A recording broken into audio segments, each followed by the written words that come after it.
On Long Island, East Atlantic Beach will remain closed today after hazardous waste washed ashore. Hypodermic needles have been found on the Nassau County beach. CBS 2's Clark Fouraker joins us live from the scene.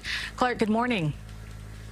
Yeah, officials here say they want to keep the beach closed all day because they want to let two high tides cycle through to make sure that no new used medical waste washes ashore here. They say at least 35 used syringes and hypodermic needles were found washing individually onto the shore yesterday afternoon, and they took immediate action. Town officials just updated us within the last 30 minutes, saying they believe they've cleaned all of those used medical supplies up. They found them 5:30 yesterday afternoon.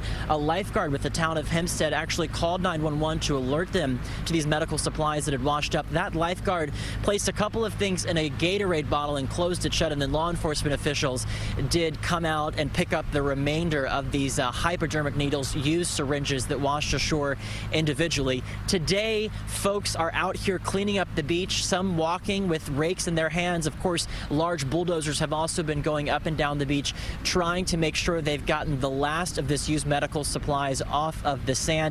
And law enforcement says they have a marine boat out in the water to make sure that no other medical debris might be floating offshore and could wash on later today.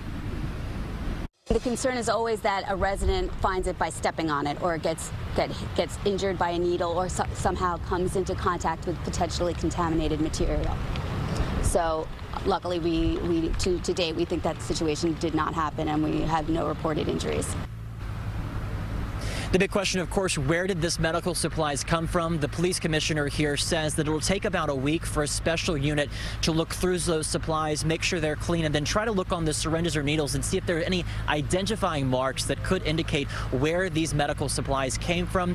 They've listed 3 different options they think could be suspect. Illegal dumping could be to blame. It could be dredging to refill sand on these beaches that wash some old waste ashore. Or he says it could be supplies from a diabetic that just got washed to the beach and kind of uniquely routed around here. They're going to be trying to figure that out, and they say it'll take a week before they know where this medical supplies came from. For now, live in East Atlantic Beach, I'm Clark Fouraker, CBS 2 News.